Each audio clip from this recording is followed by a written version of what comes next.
Graça e paz, amém? Amém. Glória a Deus, para mim é um prazer muito grande poder estar aqui.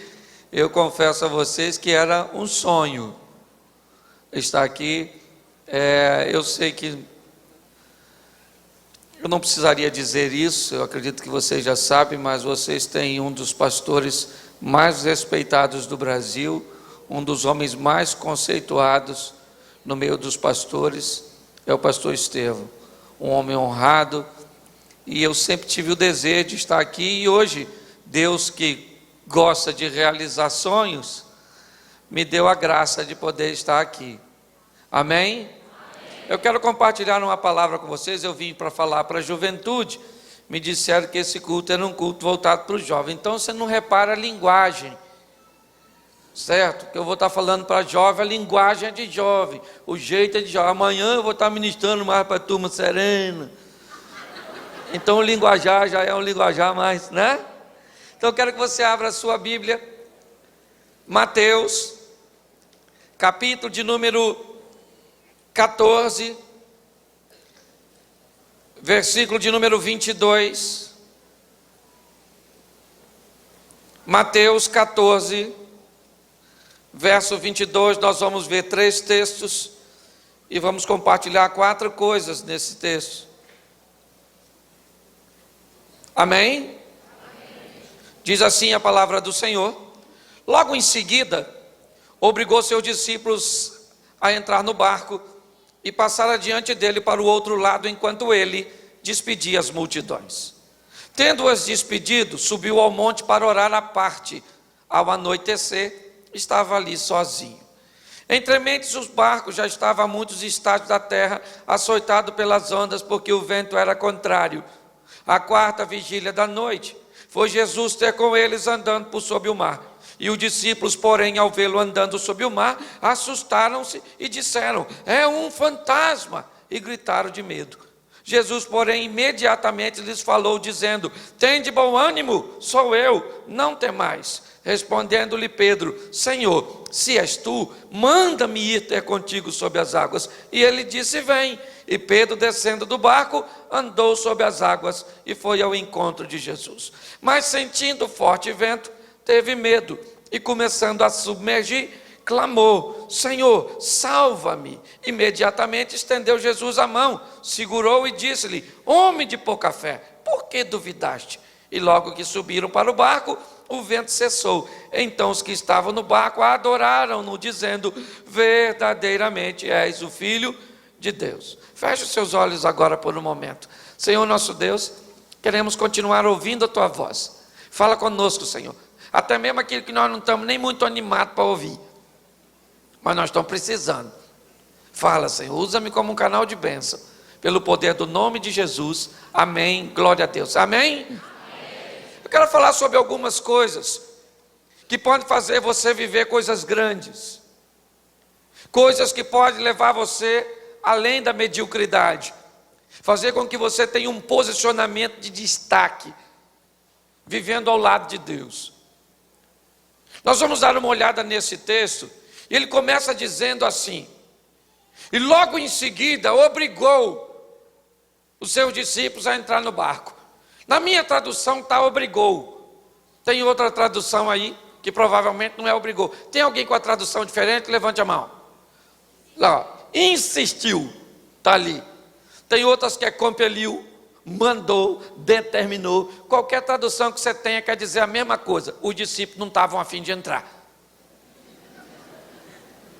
Para ele insistir, mandar, obrigar, compelir, o discípulo não estava a fim de entrar no barco. Jesus falou: eu quero todo mundo nesse barco agora. Agora, eu estou mandando entrar no barco, não estou pedindo, estou mandando. Entra no barco. O discípulo tinha inúmeros motivos para não querer entrar com ele naquele barco. A última vez que estiveram no barco com Jesus foi traumático. Quase que o barco afundou. E pior, da outra vez Jesus estava com eles. Dessa vez Jesus falou: vão vocês que eu vou depois. Na vez anterior, se afundasse para eles, afundava para Jesus. Dessa vez é só para eles. Entraram no barco, obedecendo, e foram para o outro lado. E a Bíblia diz que o vento era contrário. Ou estão obedecendo e o vento está soprando contra. Que coisa esquisita, né? Quem está obedecendo, o negócio tem que funcionar a favor. Mas eu aprendi que nós manobramos melhor a nossa vida e tornamos-nos mais hábeis em meio às adversidades. Elas fazem parte de nossa história. Gostar, ninguém gosta, todo mundo queria moleza. Mas a vida nem é assim. No mundo tereis, você goste disso ou não, é uma verdade. Então estão lá. Só que Jesus disse, vão vocês que eu vou depois. Mas não falou que horas ia. Escureceu os discípulos. O mar revolto, a água querendo entrar, adrenalina na veia. Nem todo mundo era pescador. Mateus era cobrador de impostos, não sei nem se ele sabia nadar. No meio daquela confusão, o barco era de Pedro, ele devia estar com a cumbuquinha jogando a água para fora, que era o homem da energia. João não tinha nada disso, era o homem da oração, devia estar Jeová, diria, não posso morrer não. Judas Iscariotes era o tesoureiro, deve ter pensado o quê? Se isso afundar vai ser um prejuízo tremendo. Tomé era o incrédulo, deve ter pensado o quê? Falei para a gente não vir.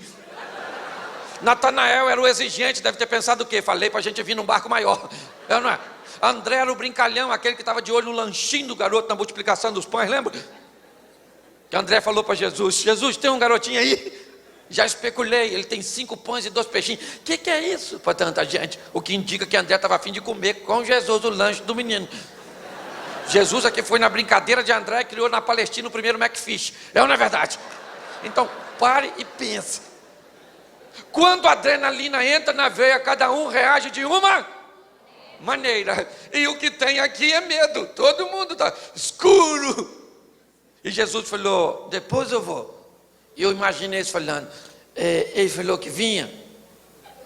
Falou, né? Mas acho que não vem não, né? Ele vai vir como? Nós viemos no barco, poxa. Quem é que vai entrar com ele nesse barco? Nesse mar revolto desse jeito? O clima não era muito agradável naquela embarcação. O texto diz que na 4ª vigília Jesus foi se encontrar com eles. Tu sabe que hora é 4ª vigília? Tu deve estar pensando, pastor, eu não sei nem que horas é a primeira. A primeira começa às 18 e muda de 3 em 3. De 18 a 21, a primeira vigília. De 21 a 23, segunda vigília. De meia-noite às 3 da manhã, a terceira. E das 3 às a 4ª vigília. Ou seja, Jesus foi se encontrar com os discípulos a partir das 3 da manhã. Tudo escuro. Os caras com medo. Vai Jesus andando em cima d'água. Tu acredita? Literalmente tirando onda. Lá ia ele, tranquilão, andando sobre as águas. Botou Isaac Newton no bolso nessa passagem. De repente, quando alguém viu Jesus andando em cima d'água, gritou o quê? É um fantasma! E começaram a gritar no barco. Ninguém correu.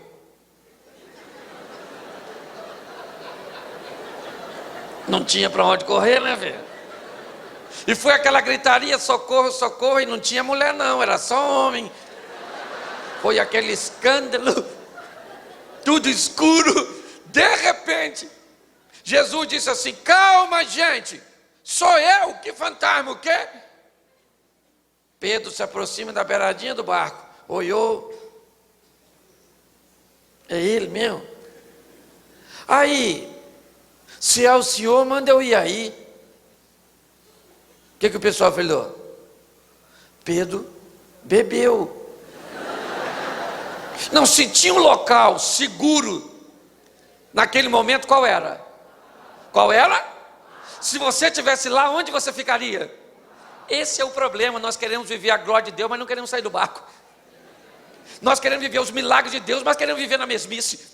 Deus está esperando você fazer o que você nunca fez, para Ele te dar condições de viver o que você nunca viveu. Deus está esperando você ter ousadia. Pedro disse, eu quero ir aí. Tiago e João era sócio dele, numa pequena cooperativa de pesca. Deve ter falado o quê?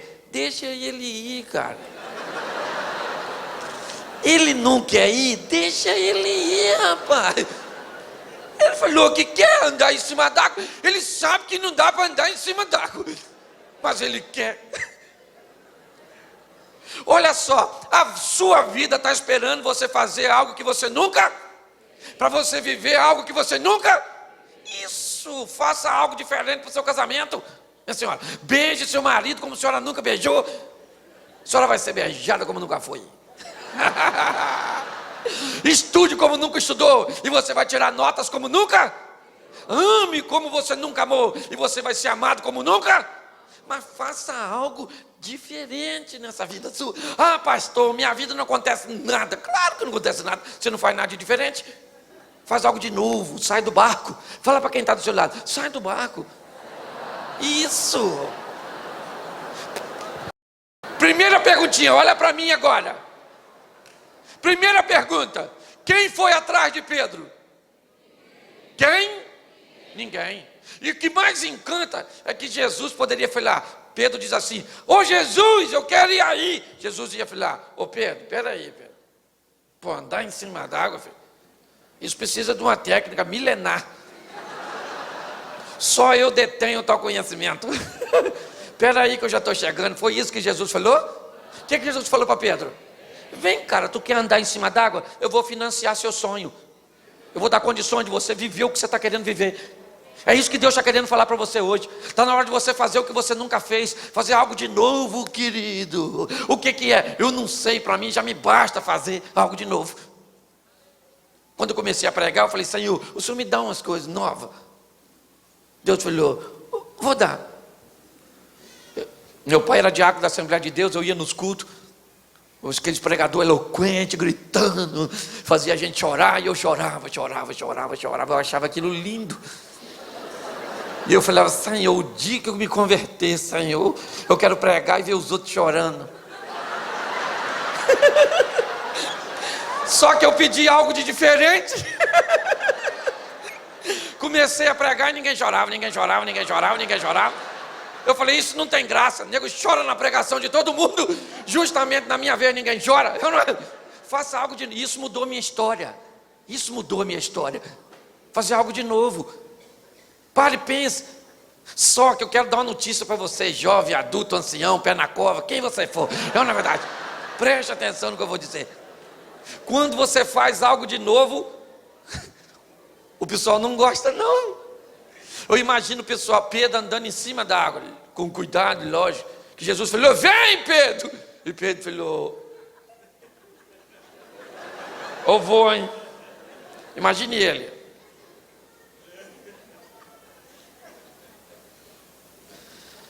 O pessoal dentro do barco torcendo. Afunda. Quem não sai do barco detesta ver você saindo. Quem não faz nada de diferente detesta ver você fazendo.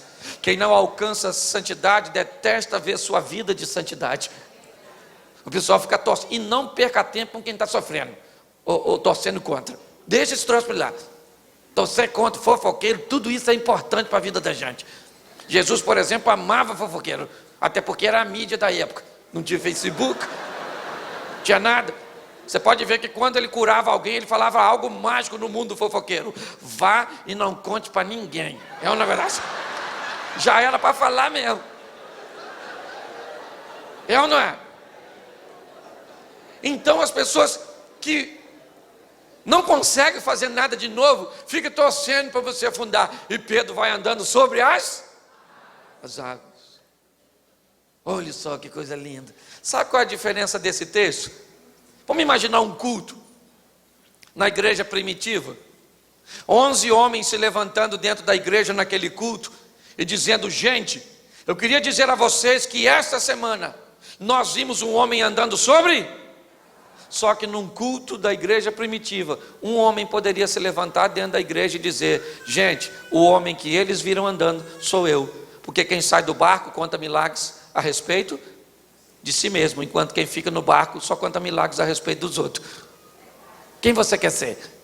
Está na hora de você fazer umas coisas diferentes, querido. Está na hora de você sair do barco e viver com Deus o sobrenatural. Está na hora das coisas parar de acontecer ali e começar a acontecer aqui, na sua vida, na sua família, na sua história, nos seus negócios, no seu ministério. Mas Deus está esperando você sair do... Lógico, seja ousado como Pedro. Pedro falou, eu quero ir aí. Jesus falou, então vem. Estás afim? Vem.